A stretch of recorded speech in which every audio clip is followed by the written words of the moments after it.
When your friends talk about you, what are the skills that they say, like, yeah, she's the one to do that?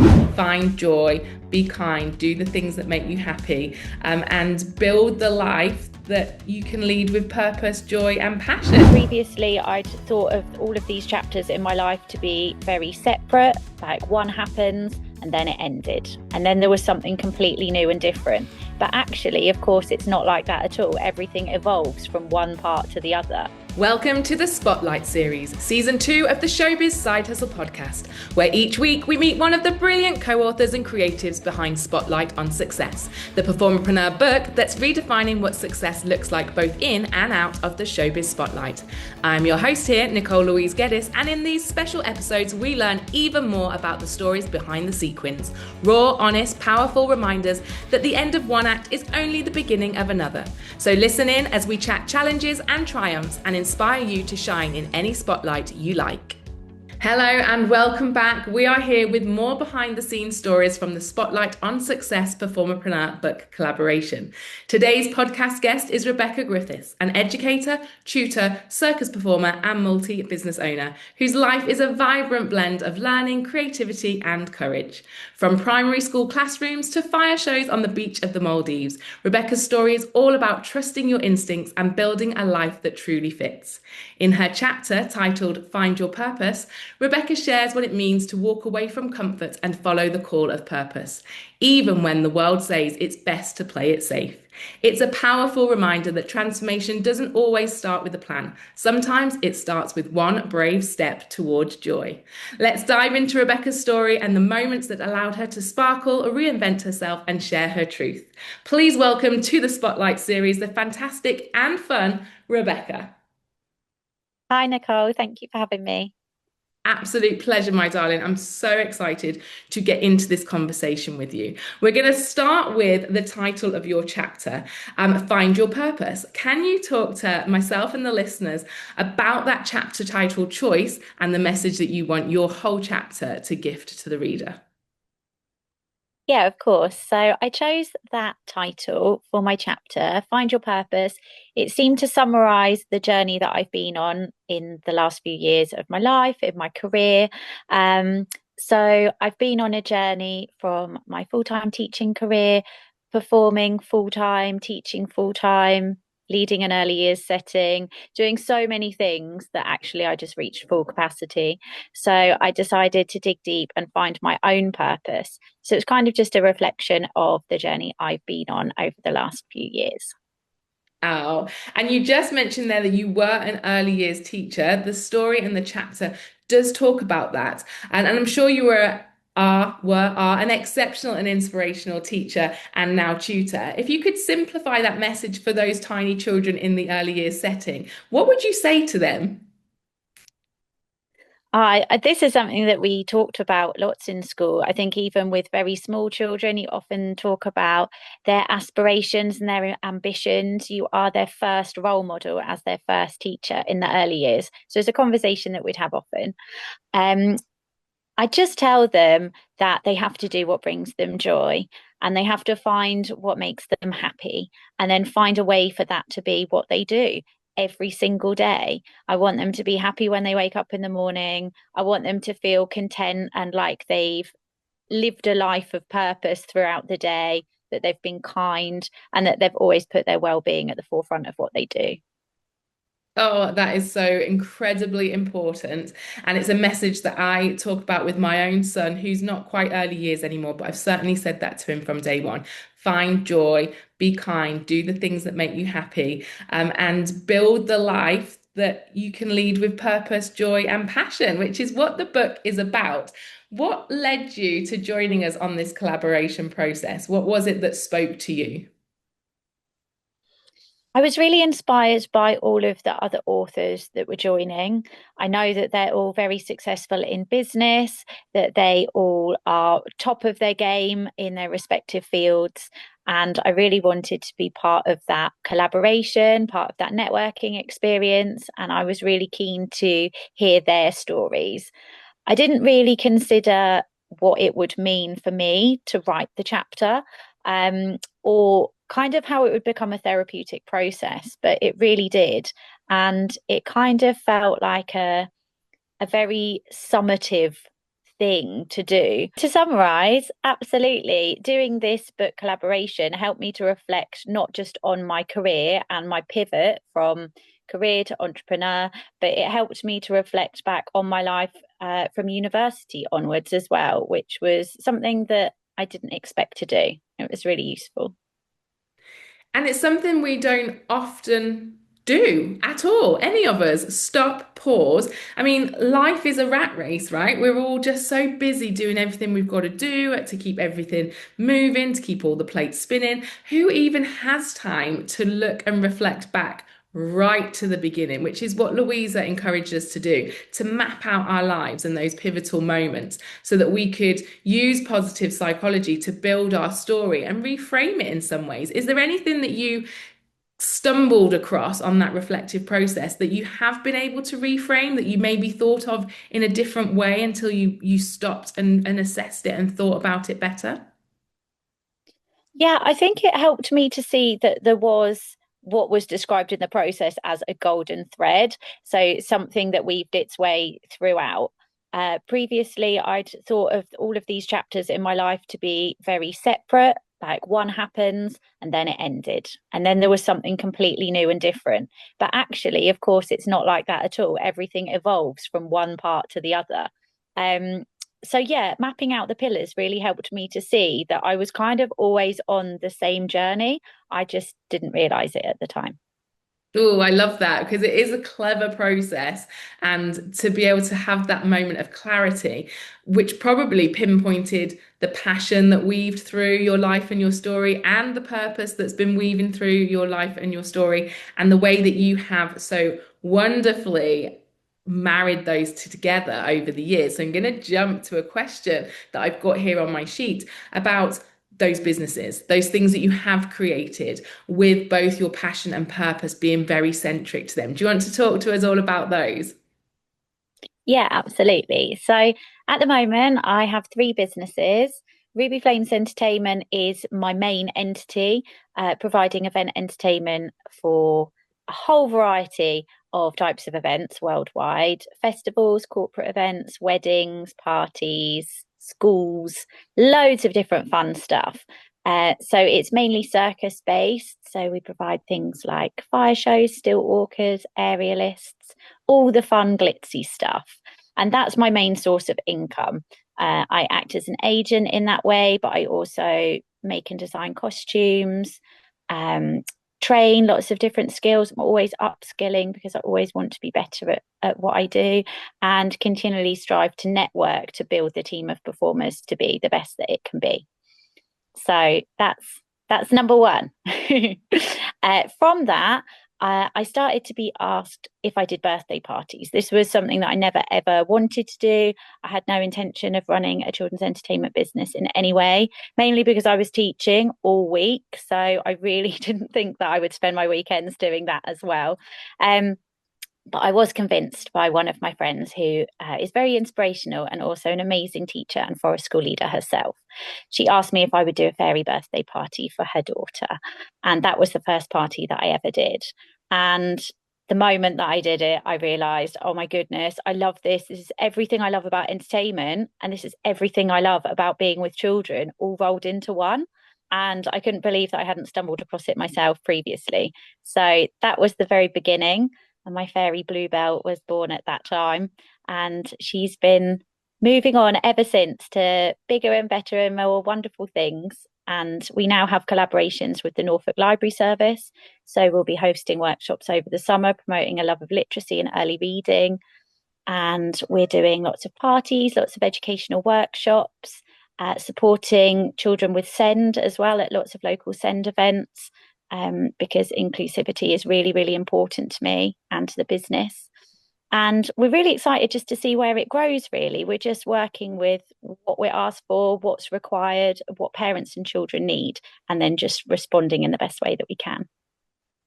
Amazing. And number three? And number three, so kind of moving on from the Wild Fate Entertainment, Wildfay Tutoring was born. So when I left my full-time teaching career, I did really, really miss teaching. It wasn't ever that I wanted to stop teaching. I just didn't want to teach in schools anymore. So I launched my tutoring business and I offer one-to-one sessions, focusing mainly again on early literacy and phonics, but I also do early maths. And there's quite a heavy focus with SEND children with the clients that I currently have. And I work with them one to one. We have amazing online sessions focusing on learning through play and learning with the children, meeting them where they currently are at and building on that. And I'm also offering support sessions for parents as well, because I think it's really important to equip them with the skills that they need to support education at home so that they don't always need me. I want to build them up so that they're confident too. And it's an incredible offering, all of it. And they're all so seamlessly intertwined. And over the years when we've been working together and the next bit of your business has evolved and been created and been brought to life, it's just all seemed so obvious, okay? I'm sure you'll agree. Like it's just, each pillar, each proposition, each business, it just all makes complete sense because it follows that purpose piece that we're talking about, because it has you and your passion entwined throughout. And I think the main point of the book, as I keep saying, is to open the reader's eyes to all of the opportunities, that there's no right or wrong way to use your passion or your purpose or to be successful. It's so individual, and you have very beautifully and bravely created businesses that suit you. Yeah, I'm so happy with how it's all come together. And it's not like you ever feel like you're finished or like you've achieved your goal and that's it. And then you just sit sweet and it's fine. And that's really what I love about it. I love that it's continually evolving and that I have the opportunity to respond to new experiences which are presented to me. So it's a really exciting time. So when we're talking about Performerpreneur and we're reading this book and we're seeing all of these incredible people do incredible things, the listeners might be thinking, how can that be me? All I can do is X, Y, and Z. And we've all been there. That's what we believe to be true, but it's absolutely not. There's so many possibilities and opportunities for each and every one of us. What superpowers from both teaching and performing have you brought together to make sure that you and your businesses are the best that they can be? I think, first of all, everyone has transferable skills that they can use, whatever their skill set might be, whatever their purpose might be. And it's just about digging deep and thinking about like, what are you really good at? Like when your friends talk about you, what are the skills that they say like, yeah, she's the one to do that. So for me, it's like organizing shit. Like if I want shit to be done, just give it to me. Let me do it. Give me an hour and it will be done. And that's very much the teacher in me, working for years and years with multiple lists and tasks to do all at once.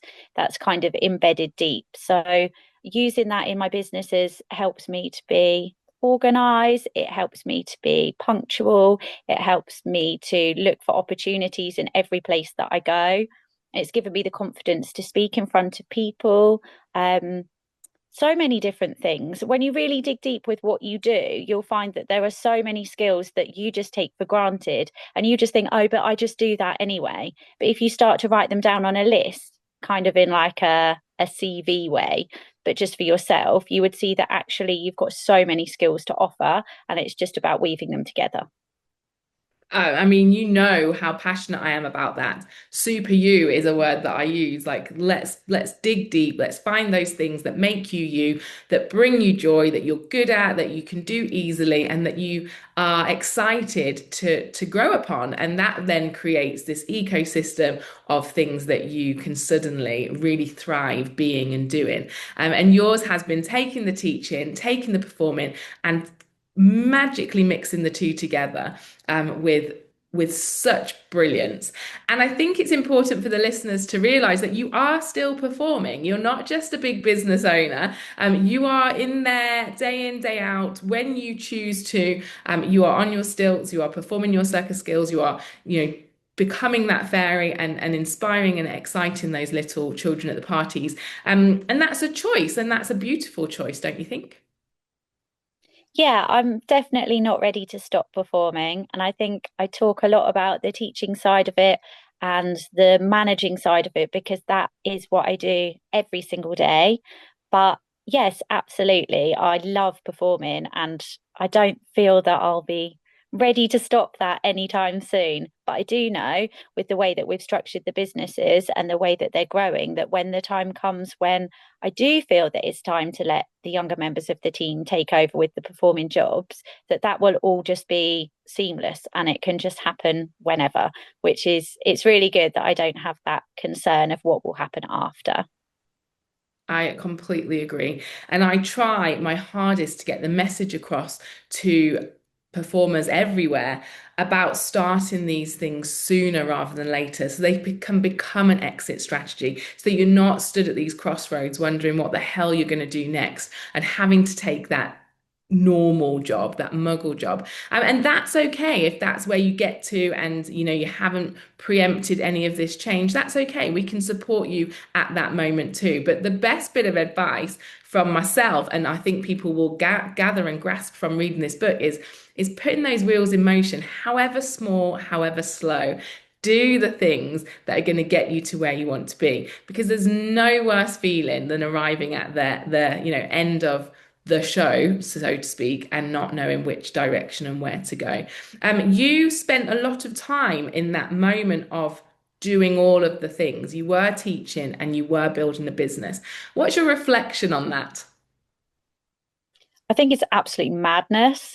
And I can't believe that I did it for so long. And I actually said to my partner last night, how did I do all of this and run an early years setting at the same time? Like, how was that physically possible? But then on reflection, I look back at the impact that it had on me and on my health and on my well-being. And actually, it wasn't the right thing to do. I had to do it for a short amount of time to be able to pivot for my career. Like I had to put that time in, but it was at the detriment of my health and my relationships. And I had no time for myself at all. So, my advice to anyone doing it is please try and be gentle with yourself during the process if you do have to do multiple things at once and take time for your well-being, go to the gym, go to yoga, eat well, look after yourself because you will burn out and it's not a good place to have to recover from. Of course, it's possible, but it's best if you can have those things in place just to support you throughout the transition.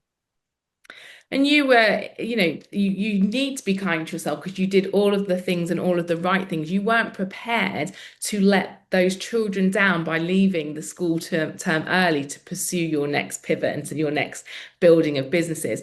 So you and I worked right till the bitter end, till the end of term of that summer term before you felt comfortable. You were definitely confident and ready, but comfortable to leave that early years setting, to leave those children, knowing that it was an absolute kind of line in the sand in terms of time.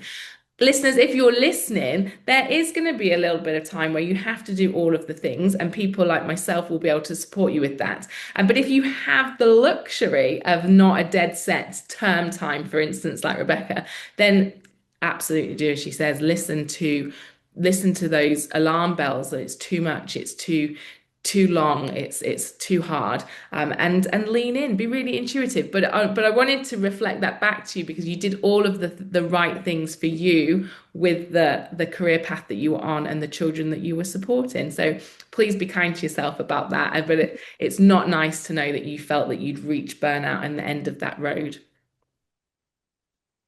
Yeah, absolutely. It feels crazy that that's 2 years ago now.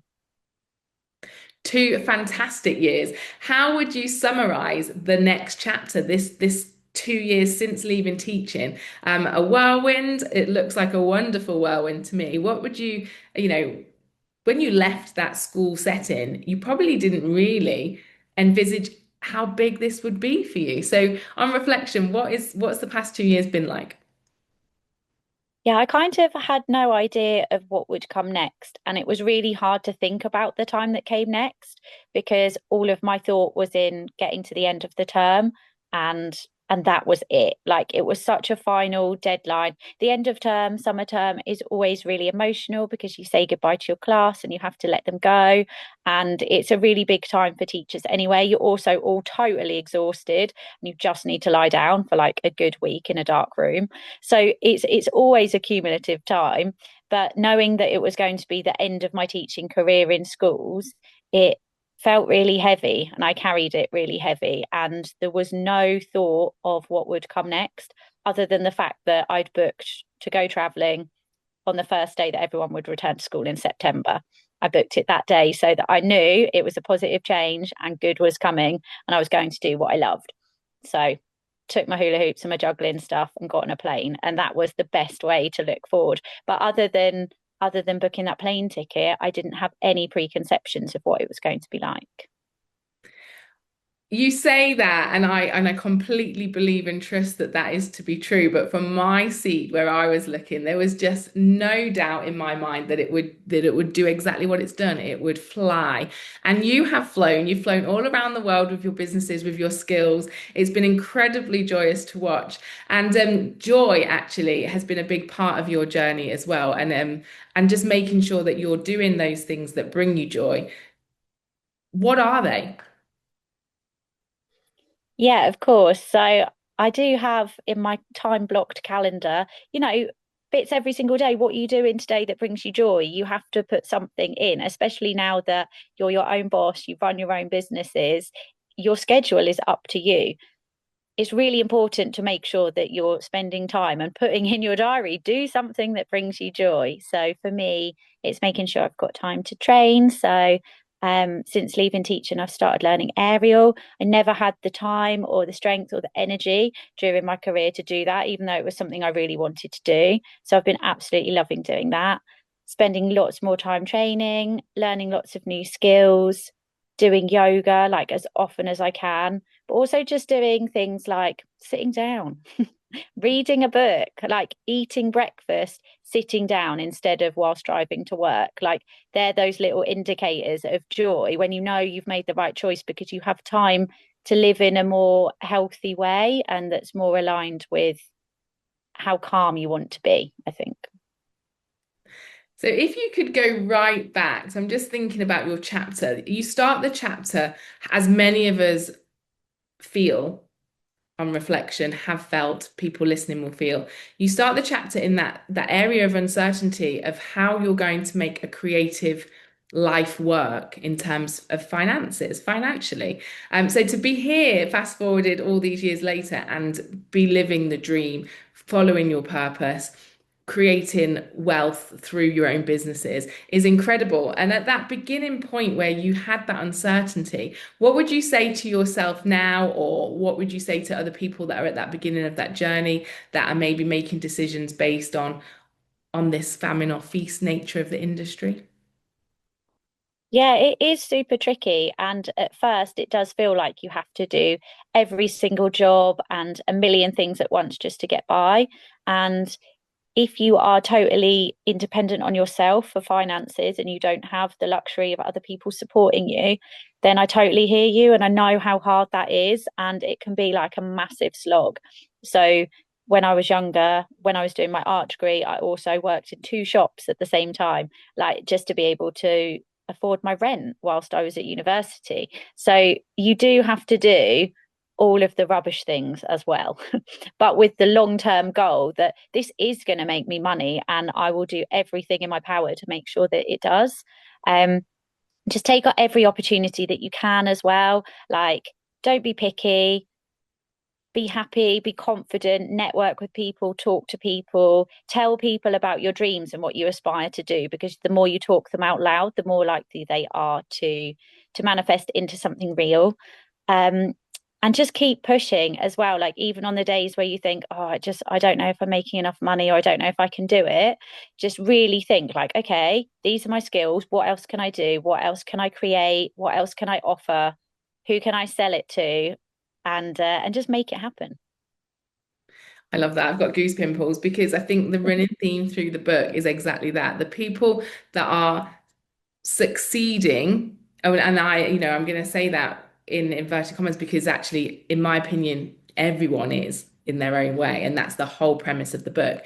But the people who are really pushing those boundaries and making the money and building the businesses and performing in the places that you only ever dreamed of, they're the ones that have got this really strong mindset that they will get to where they want to be. And I can hear that in that description you just described, and I can read that in everybody's chapters. There's been things that have got into everybody's way, horrible things for some people. Go read the book, and heartbreaking things, and voices and people that have said things to try and stop you in your tracks or protect you even. And our own limiting beliefs have crept in there too. But every single author, including yourself, Rebecca, is pushed through and has built a really strong mindset for success. Would you agree? Has that been something that's always been there for you, or have you built that? What's your ideas and thoughts to help others really hone down and get that strength? So yeah, you're totally right, and it is something that really makes me push forward with everything. Mindset is huge, and I do really believe that if you want something bad enough, that you will make it happen. And so far, that has shown itself to be true. Um, but no, I didn't ever start having a mindset that was this way, especially in business, but especially with myself. When I was younger, I had very low self-esteem, no confidence at all. I was very shy, and there is no way that I would have ever imagined that I would do the job that I do now, or to have been able to do any of the things that I've done now. But I watched people. I spent a lot of time. When you're shy, you do watch people a lot and watch how they do it, how they talk to people, how they interact, like how they succeed, and try and absorb just a little bit of their positivity and a little bit of the way that they are, and help that to build a new confidence inside yourself, I think.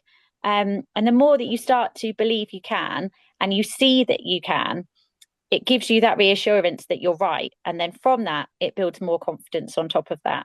And I know that we've talked about this before, Nicole.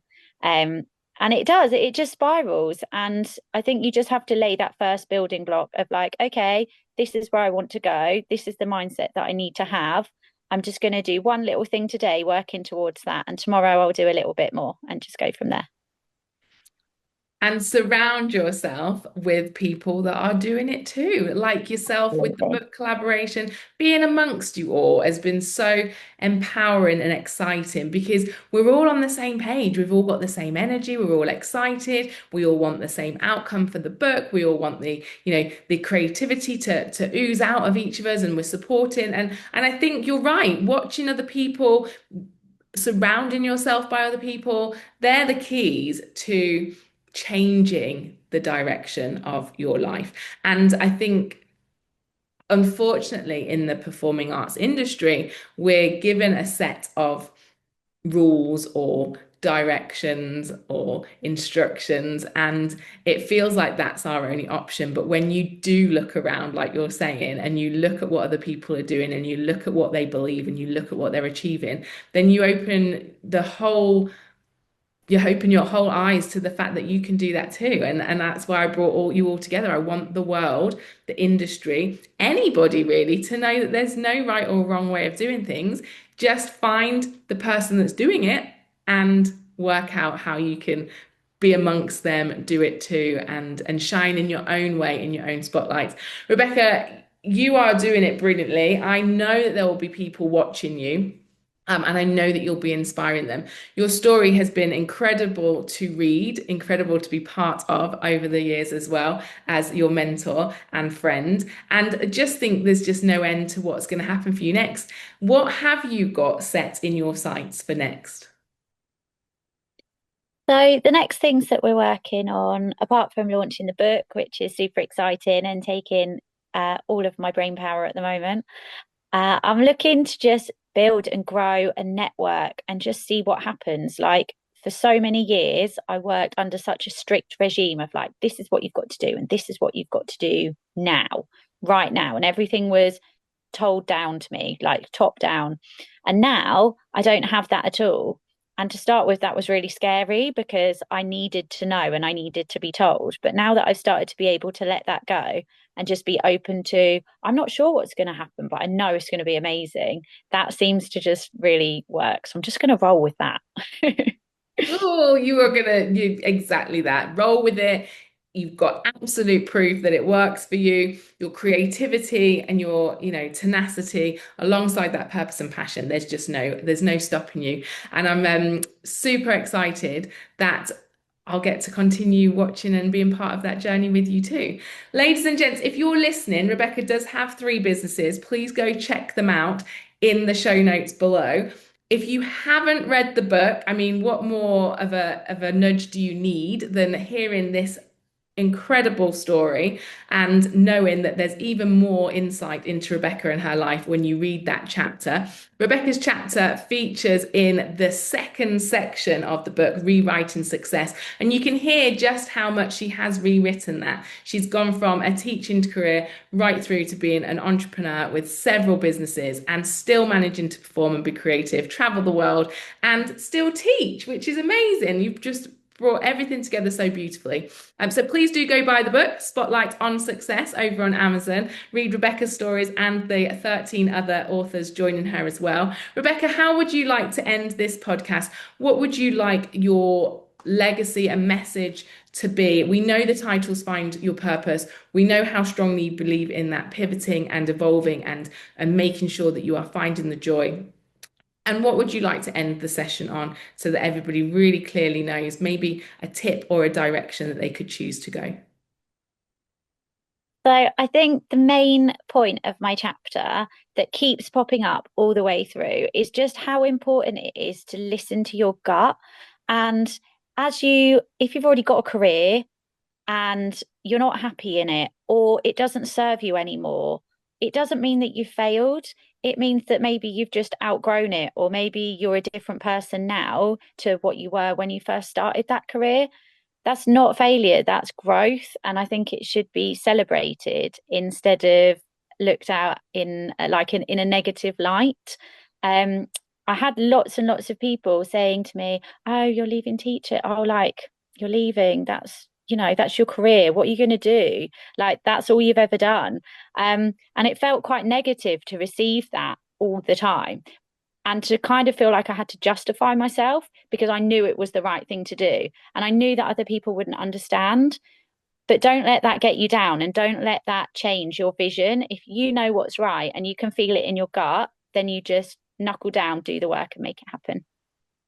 That resonates with me so much. And for so long, I hid behind that message. And I didn't even hide behind it. I didn't even say it. I was too scared. I felt like a failure from my performing career into entrepreneurship. And you're doing the exact opposite. Right from day one, you are shouting about how successful you have become outside of that career transition. And I love that. And I think that's why it's important for us all to be sharing this message, that there is more. The spotlights do shine in different ways at different times, that you are allowed to evolve. Nobody is failing here. We're all just growing and trying our best and being the best version of ourselves. And it's such a powerful message. We're going to end there, Rebecca, because I've got goosebumps. I could talk for hours about this, the book, your story, the chapter, your title. But I think the message we want everyone to know is to just go buy the book, find a cozy corner, read everybody's stories, feel inspired. One of them will absolutely resonate with you, if not more. And we are coming together to create a ripple, to send a message out. And I'm really grateful that you thought that the message that I was trying to share with the world was one you wanted to get behind and on board with, because your story is a fantastic addition to that ripple effect. And I'm so, so grateful for you. Thank you so much, Nicole. Thank you, my darling. Big love. There you have it. Thank you for joining us on today's episode of the Spotlight series, where stories shine and success gets redefined. If you loved what you heard, hit like, follow, or subscribe. And be sure to grab your copy of Spotlight on Success over on Amazon. And don't forget to tag us at PerformerPreneur across all socials. If you've been inspired today to step into a new spotlight, you can find a whole community ready to support you at performerpreneur.co.uk, as well as up-and-coming events and even more about each author. Until next time, stay bold, stay brilliant, and continue to shine.